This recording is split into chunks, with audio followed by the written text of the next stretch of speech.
Greetings, welcome to the show. This is the overview, and I'm your host, Brother Mbogo. Today I'm going to take a look at the Brics Summit that took place recently, earlier this month. I think it was the 6th and 7th of July. I'm going to take a look at any updates relating to that. And they haven't really said much in response to, well, they made a statement in response to Trump's 10% tariffs that he threatened to put on Brics countries. So anyway, let me take a look at, I'm going to take a look at the background to Brics, some background. Look at some of the new members and some of the new other projects. I won't say they're new, some of the projects are quite old, but I haven't mentioned them in previous programs. I've concentrated mainly on the economic side and financial side of the Brics, but they have other programs relating to climate change and so forth, and the governance, global governance on certain issues like that.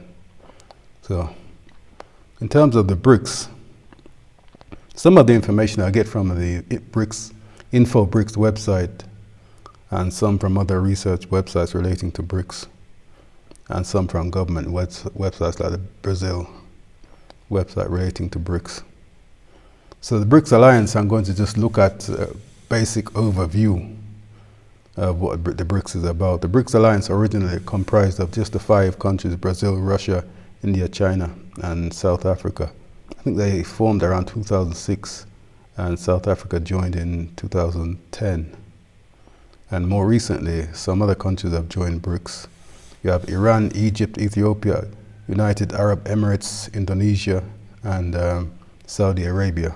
And so it's now an 11-member bloc. It used to be 5, but now there are 11. And the initiative of the Brics seeks to address economic disparities, according to the statement from the Brics Info website, political imbalances that have historically marginalized developing nations in international decision-making processes. So that's the political side. And they want to foster solidarity among these nations. And it's positioning itself as a formidable force, that's what it says here, in shaping the future of global politics and economics. As I said before, I focus mainly on the economic side of the Brics organization. So I'll take a brief look at the political side today, as well as continuing to look at the economic side. So looking at some of the countries within Brics, an example here is Russia and India. You know, the number of countries in Brics with diverse reasons for wanting to be in Brics. Some of them want to pull away from the Western bloc, such as the G7, and others want to use both the Brics bloc and continue to be some kind of partner, or to cooperate still with the Western countries. So in terms of Russia and India, these are 2 countries that have different views within the Brics. Russia often views the bloc as a counterweight to Western-dominated institutions, so they see it as something that counter some of the behaviors of the West, basically, and the financial world in particular. And India, by contrast, while supportive of the multipolarity idea of the Brics, tends to want to balance its engagement with Brics alongside partnerships with Western powers. So India wants to use both groups on a balance, maybe 50-50 type of strategy. You know, the Brics, well, I'll go into it later on as to some of the problems with the West as to why people want to join the Brics, countries want to join the Brics group. So the group is facing certain challenges in terms of these intentions and the intentions of the different countries within the bloc. It is necessary to promote collaboration based on a balance of interests, and most importantly, ensure that the Brics functions based on consensus in the future. So one of the ways the Brics operate is by consensus, as opposed to a Western model of decision making, which is based on votes. So you can have 10 countries voting, where 6 countries will vote in favor, so the idea will pass, and the 4 countries, some might end up disappointed. But when you make a decision by consensus, all countries come to some agreement over what to do in a particular situation. Anyway, geostrategists, however, believe that the consensus principle will primarily aim to find agreements that reflect the mutual accord of all participants, that in the current scenario will not be easy. The more the partners, the harder it will be to reach an accord. In this context, we should not forget that it takes more time to finalize any consensus-based agreement than a vote-based solution. So the vote-based solution is much quicker, basically, just vote yes or no to whatever idea or principle or suggestion there is. But when it's a consensus-based idea or solution, then groups have to sit and discuss in full why they think things should go a particular way and another country might decide or think that something should go another one. Then they come to an agreement, basically. This is a longer process, but it's a more better served type of solution where all groups or all countries will come out reasonably happy that something has been decided which they agree with, as opposed to in a voting situation where countries will vote. So the 6 would be happy, as I said, with the 10 countries voting, and the other 4 will be somehow disappointed, although they might go along with the final outcome, but they won't be completely happy with it. So, in terms of BRICS expansion, it has sparked debates and discussions for the last few years. This difference of opinion continued till Ethiopia, Egypt, Iran, Saudi Arabia, and the United Arab Emirates were finally accepted on the condition that they have to accept this decision-making process of using consensus. So they joined in 2023, basically. So that's a look at some of the things that have been happening, particularly in relation to the new members of the BRICS, and how one of the conditions that they were brought in under was that their decisions are made by consensus, not a voting system that is commonly used in international institutions, particularly Western-based international institutions. So, in terms of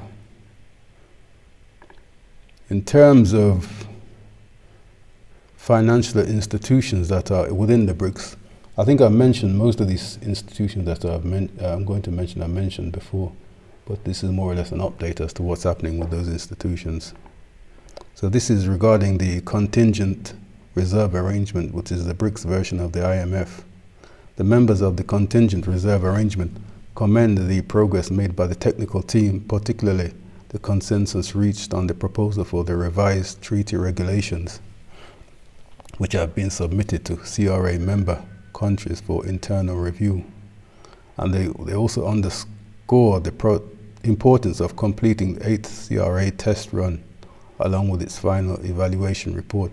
So the CRA hasn't really come into effect yet. It's still testing this new IMF alternative, even though it's been quite a while. It started around 2015. It was initiated or inaugurated, but it hasn't started being active yet. It hasn't started giving out loans yet, basically. Then you have the New Development Bank, which has been active. It has given out a certain amount of development loans. The New Development Bank is like the World Bank. They give out money for projects, for developmental projects, basically, for infrastructure and such things, or education programs and such things. Whereas the IMF is more based on, and the CRA is more based on the balance of payments. Once there's a difference between the money coming in from imports and the money coming in from exports and the money going out to imports, the IMF or the CRA will give money to mitigate that difference in balance of payments. So as the New Development Bank is set to embark on its second golden decade, so it's been active 10 years, so it's going into the next decade now. On its second golden decade of high-quality development, we recognize and support its growing role as a robust and strategic agent of development and modernization in the global south. We welcome the bank's steady expansion of its capacity to mobilize resources, foster innovation, expand local currency financing, diversify funding sources, and support impactful projects that advance sustainable development, reduce inequality, and promote infrastructure investments and economic integration. So it wants to give out more loans in local currencies, which is a problem. As BRICS expands, this will become more complicated as there will be more currencies in the mix, the number of current countries increasing in its membership. But in terms of how it compares to the World Bank is much larger because the more countries that are involved in the BRICS, the more money they'll have available, because each country gives a certain amount of money towards this new development bank funding and also the CRA. It's like the World Bank, each country gives a certain amount which is available to be lent to other countries. So the larger the grouping of countries involved, the more money that it would have to lend. So the new development bank is still young. There are not that many countries involved, so the money it has is much more limited than the World Bank. But it will grow because its conditions are not the same as the World Bank. The World Banks and the IMF, they want to get involved or interfere in the politics of a country before they can give out a loan. Whereas the CRA and the New Development Bank doesn't have such conditionalities. Anyway, this one's regarding the new cross-border payment system which BRICS is developing. Instead of using the SWIFT system, I think this is based in Brussels or some European countries, which is controlled by the West. And recently they cut off Russia from this system when Russia invaded Ukraine or went into Ukraine. So they can use it as a punishment against countries which they're not happy with. So it's better to have alternative systems which the Global South can use rather than being dependent on, I should say, the Western systems. We welcome the constructive discussions held in the first semester of 2025 on the concept of the new investment platform and acknowledge the progress achieved under the Brazilian presidency and the BRICS cross-border payment initiative. They acknowledge the progress made by the BRICS Payment Task Force in identifying possible pathways to support the continuation of discussions on the potential for greater interoperability of BRICS payment systems. So they're still developing the payment system as well. And this, I'll leave out this guarantee. And this one is about the national currencies, the use of national currencies. It's an article in the Russia Today, on the Russia Today website by the Russian finance minister. He's saying settling trade in national currencies offers BRICS countries a reliable alternative to the Western financial institutions which can suspend transactions at any moment, said Russian Finance Minister Anton Siluanov. So as he's saying, because this is what happened to Russia when it went into Ukraine, as I was saying, the use of the Western dominated financial system was suspended. So this is one of the reasons why they want to create alternative financial systems. And this one is quite different. This is a grain exchange, a trading platform for countries to buy food commodities like grain between themselves, rather than be dependent on the Western idea of a grain exchange or grain trading system, where speculation comes into the pricing of commodities. Speculation is where basically, for example, you have some news about what's happening in a particular economy regarding its produce of a particular grain or food product. This can cause speculators to guess around the price, make guesses around the price, what the price of that product should be, since they're perceiving that the future availability of that product may diminish or may increase. So this is where speculation comes in, and they start to increase prices based on what they perceive to be happening in the future. And this new trading system, a grain exchange that Russia wants to bring in, will cut out this idea of including speculative behavior in the trading between purchase and selling of these agricultural products.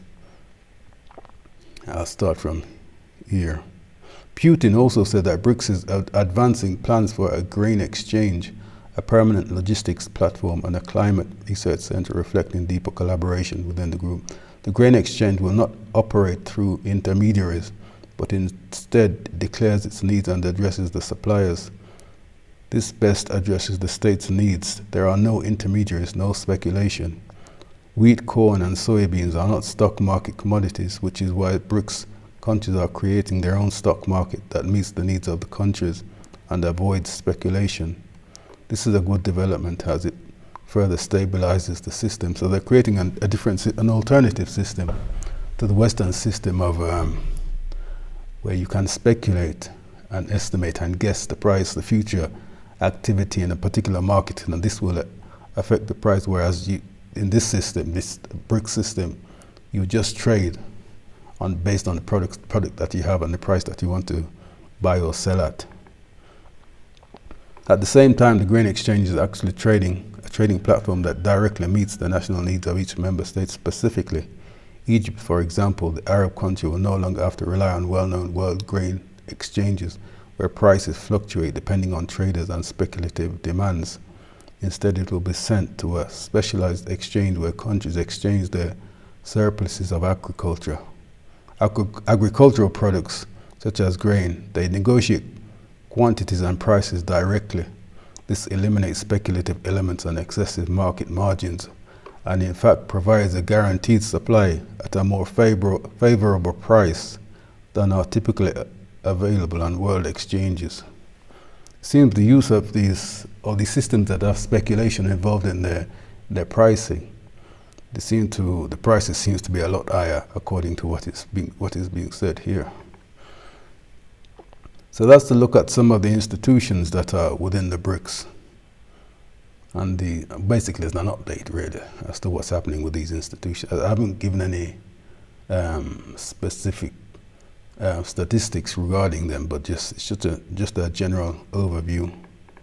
And what they're saying in terms of these Bretton Woods institutions, these Western institutions that were created in 1944 or around that time, is that there are certain prejudices within these systems, or because they're dominated by certain countries. On the 80th anniversary, there's an urgent need to reform the Bretton Woods institutions to make them more agile, effective, credible, inclusive, fit for purpose, unbiased, accountable, and representative, enhancing their legitimacy. First and foremost, they must reform their governance structure to reflect the transformation of the global economy since their establishment. In the context of current uncertainty and volatility, the IMF, for example, must remain adequately resourced and agile at the center of the global financial safety net to effectively support its members, and particularly the most vulnerable countries. These are the poorer countries. So they're basically saying that these institutions need to reform. Although they're forming alternative institutions, the ones that are still there, the ones that are dominated by the West, also need to be reformed so that they include the global South much more than they have been. Although whether this will actually happen, whether the Western countries, the US in particular, will want to let go of their dominance of these institutions, because their dominance of these institutions is what allows them to be as wealthy as they are, and allows them to have this economic dominance over the world. So whether they actually want to change is another story. Saying here that Brazil in particular and the UK is co-chairing the International Bank for Reconstruction and Development shareholding review process, and call on executive directors and representatives from Brics countries to coordinate. So they want to coordinate their positions on this critical tool to strengthen multilateralism and enhance the legitimacy of the World Bank Group. So they want to bring changes to the World Bank Group. Whether they'll actually achieve it is another story. So, in terms now of, this is basically an outline. I'll go through a number of areas, number of outlines that were covered in this Brics Summit, and where there are concerns and where there are likely to be changes in the future. So this took place, this is, let me have a look. This is from TradeMix.India, it's an Indian trading company. They made an assessment of the outcome of the Brics Summit, and they came up with a number of points where there are concerns and what's likely to be discussed in the future. So one of the first area I'm looking at is strengthening intra-block trade. They're condemning protectionism and the behavior of the United States, basically.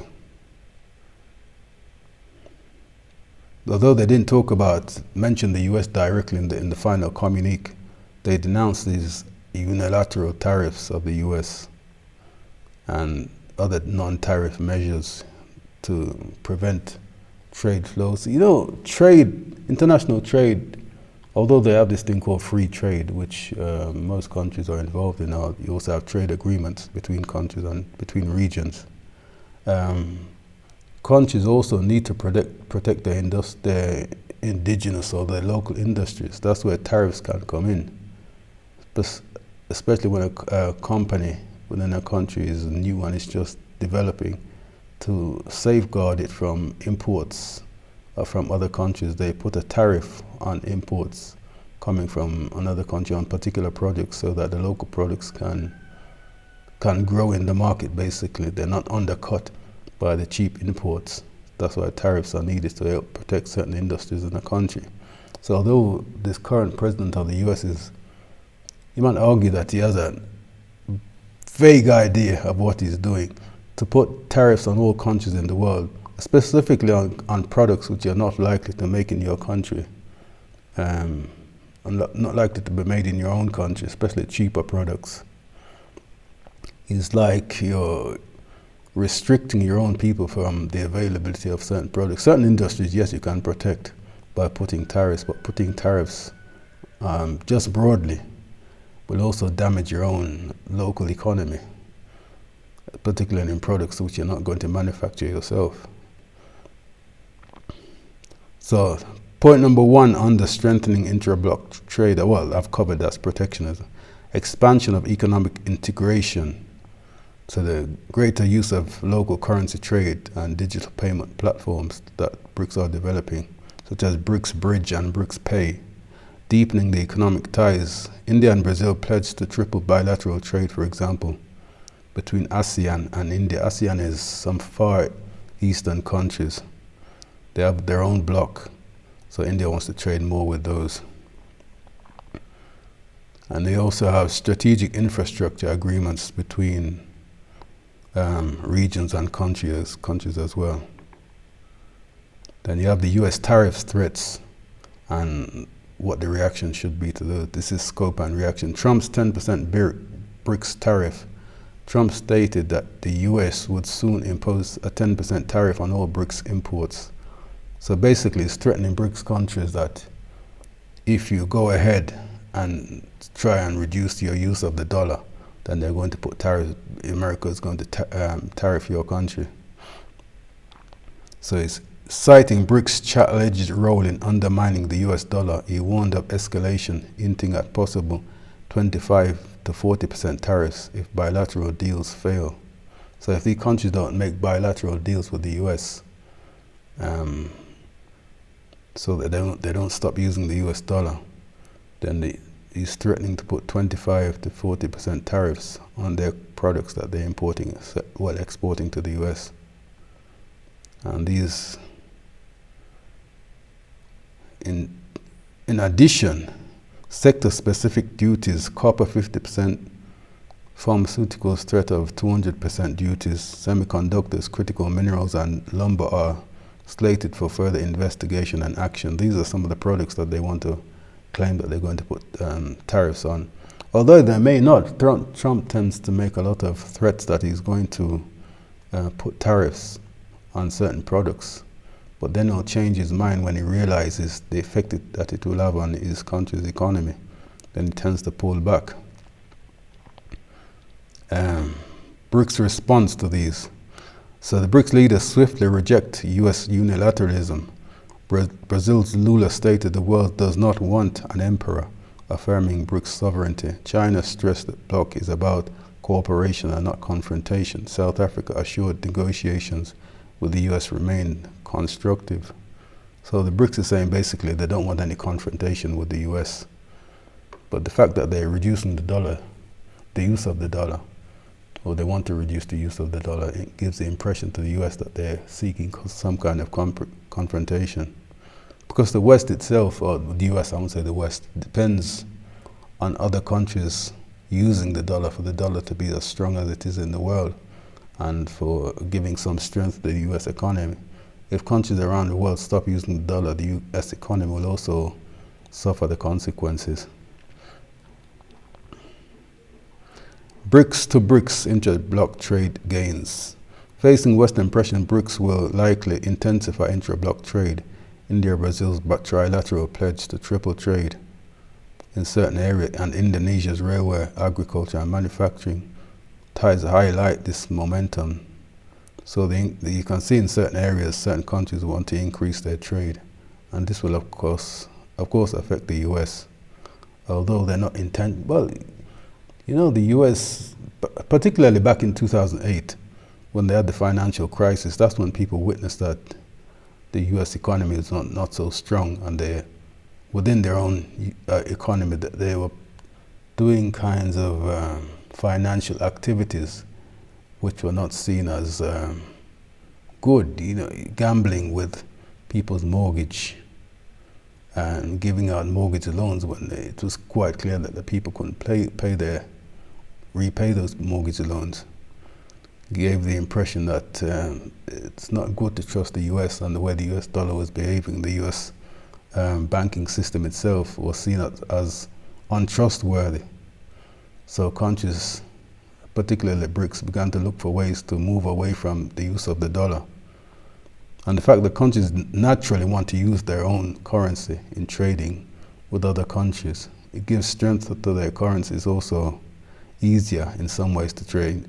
But then again, the dollar is easier in some ways. If everybody's using a particular currency around the world, it's easier to trade with that currency with other countries. Trading with your own currencies more regionally can also seem better, because particularly with neighboring countries, it's better to trade in local currencies than to be dependent on a currency that is based on a dominant hegemonic power. And the fact that this country like the US can at any moment threaten to pull you out of their financial system, not allow you to use the financial institutions that you have been using to make payments to other countries. And the fact that they can stop you from use or restrict access to their currency, which means now you can't buy things internationally. That's one of the main problems with the dollar. And countries that have a limited amount of dollars, if they want to import, they need dollars. So either they take a loan from, say, the IMF or whatever to be able to fund the imports that they need. Then that allows them to have what they need to have. But if your currency is relatively weak and you can't use it to buy things abroad, that it gives the impression that your economy is relatively weak, basically, if you can't. And your currency and your economy is relatively weak if you're unable to purchase goods abroad using the resources that you have, and you have to be now dependent on a foreign currency to purchase goods that you need from abroad.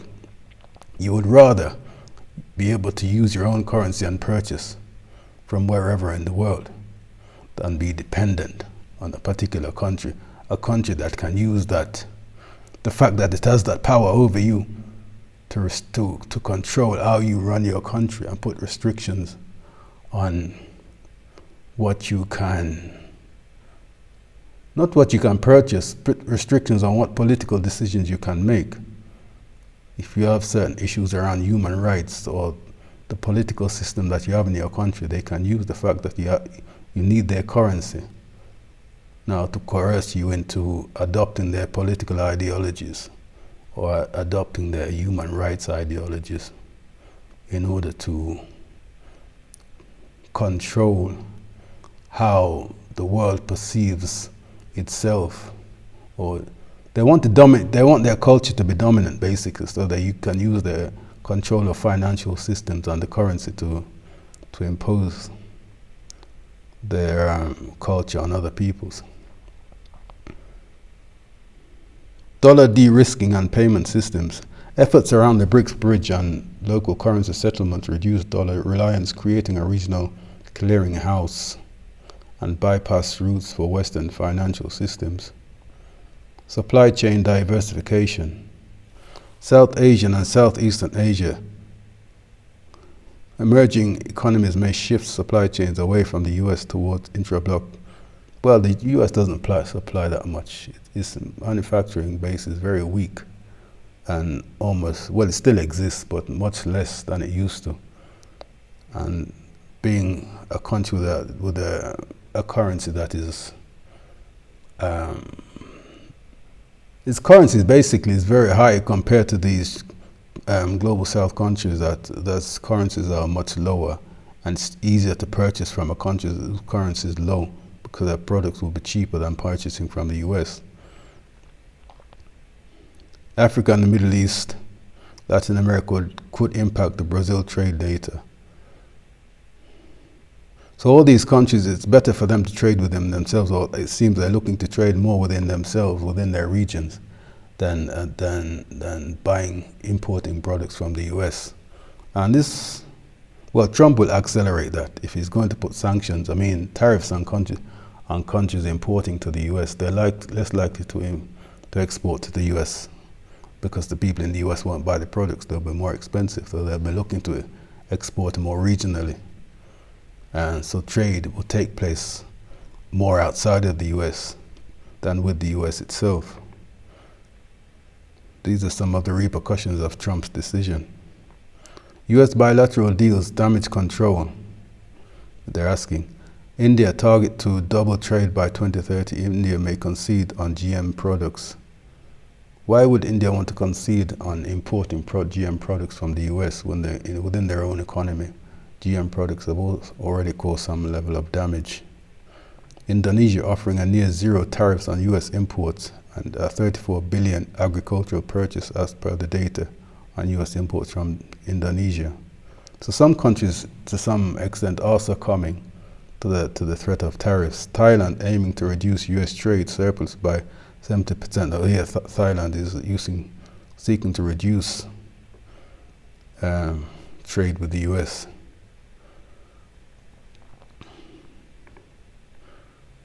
And these are relating to the market impacts of the Brics summit.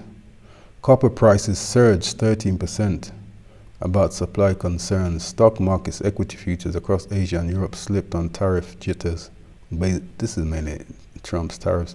US dollar temporarily strengthened as global investors sought a haven amid geopolitical tensions. Is the dollar that secure nowadays, really? And that's the other problem, the fact that people look to the dollar for security when there are economic tensions around the world also gives strength to the US economy. Brics nations could face higher input costs, minerals, farmers slowing investment and so forth. US consumers may see price pressures from reciprocal tariffs. Yes, but even the tariffs that Trump has put, the US consumers are going to pay more for goods anyway, and there'll be a lack of goods as less people, countries may stop selling to the US, so there'll be a decrease in the availability of goods. Global value chains might realign, they'll definitely realign, potentially fracturing existing integrated networks. They'll definitely realign as less goods are sent to the US, exported to the US, they'll go to more regional and places where the goods are likely to sell rather than still trying to sell to the US when the consumers are less likely to buy. Japan, South Korea, and EU leaders called Trump's unilateral approach destabilizing. And the Brics condemned the tariffs, obviously. And Brics economic strategy. Launch of pilot projects in digital finance, regional infrastructure corridors, South-South investment funds, and broader membership drives. and institutional reforms include World Trade Organization modernization and global governance restructuring. So this is just the trade mix outcome, the outcomes they got from the Brics summit earlier this month. So that's enough of that. So basically, wasn't anything really new within the Brics summit itself. There was just updates or progress on programs that were already in existence.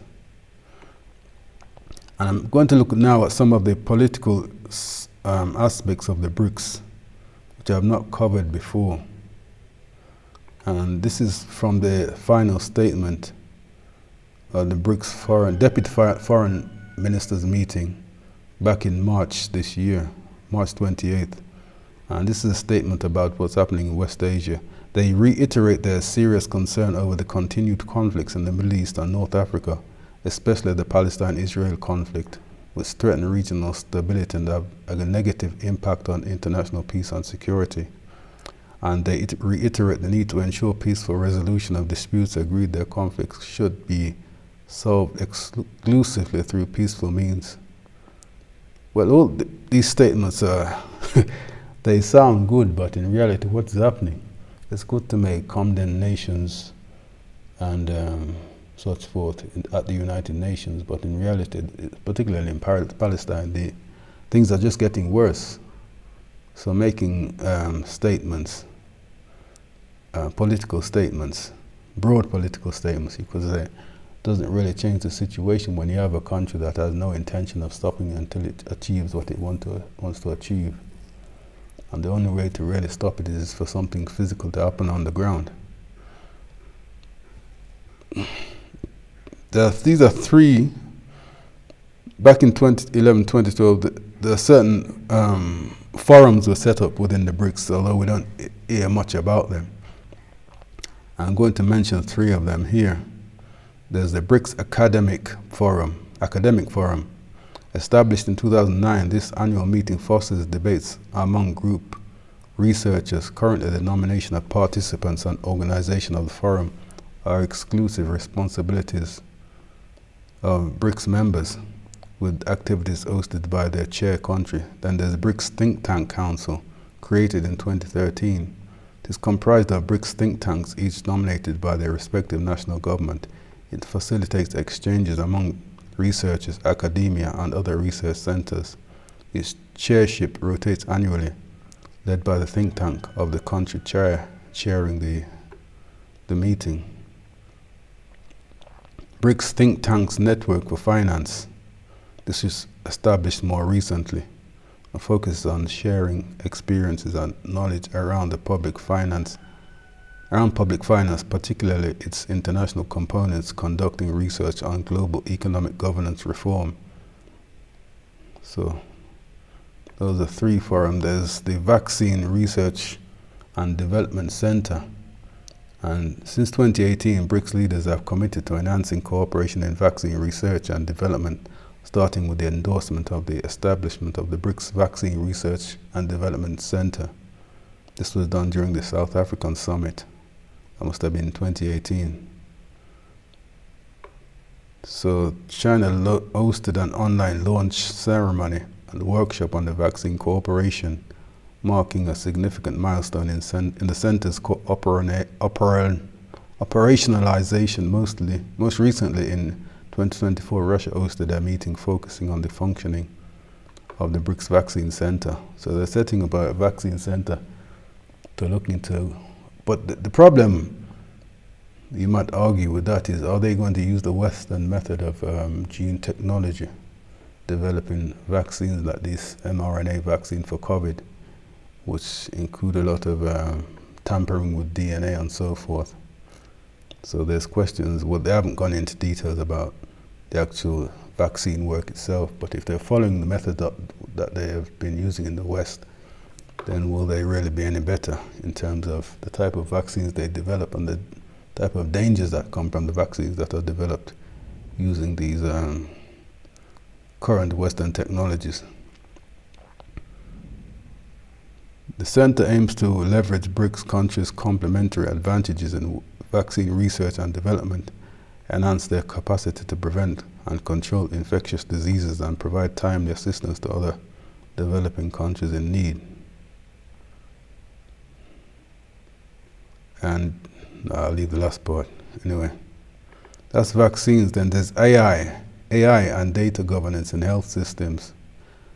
As long as they're just using AI just for informational services, but if they're using AI to develop, to work and develop things like the vaccines and develop and diagnose, but it does mention diagnostics here. The deployment of artificial intelligence in health systems across Brics countries holds transformative potential to enhance healthcare delivery, diagnostics, and public health management. AI technologies can support early disease detection, optimize resource allocation, and improve overall health outcomes, thereby strengthening healthcare systems while reducing inequalities.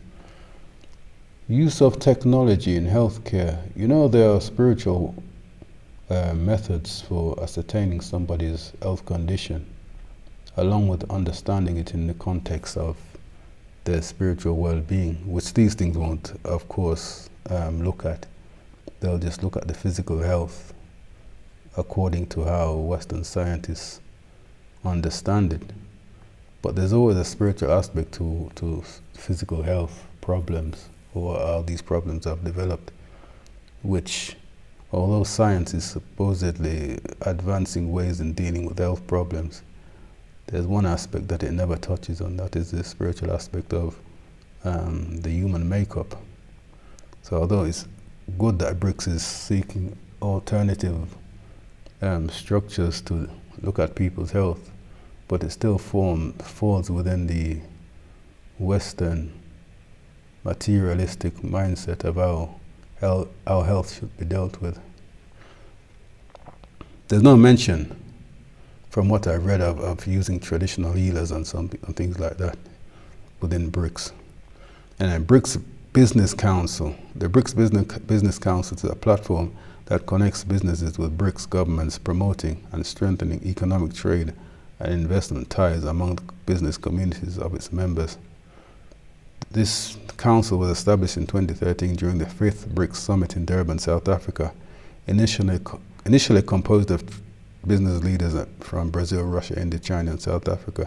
The council underwent a significant expansion last year, 2024, with its new members. Anyway, and this is the Women's Business Alliance. It's a business mechanism for women within the Brics framework. Its primary objective is to enhance women's economic participation and foster cooperation among women-led businesses through collaboration, thereby contributing to inclusive economic growth. It was created in 2019 by the Brics Heads of State and officially established in 2020 under Russian leadership. And furthermore, there are 6 working groups within this Women's Business Alliance, composed of female experts and executives who contribute their knowledge and expertise to discussions across key sectors. These sectors are health, innovative development, inclusive economy, creative industries, tourism, and food and the environment, security. Lastly, this part is discussing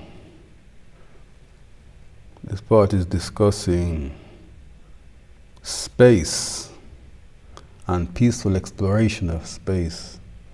This idea in the world now, because the West is also focused on outer space, to the moon and traveling to Mars and so forth, and how they can use what's out there to benefit their countries on Earth. Because they perceive the Earth as, some perceive the Earth as finite in terms of its resources. When those resources run out on Earth, then they'll be looking to outer space to obtain these resources, or even leaving the Earth altogether. When they see the resources run out, they'll either go to Mars. Some are even looking. China's looking at the moon at the other side of the moon. So instead of looking after the Earth, they want to overuse it and then start looking elsewhere when those resources run out.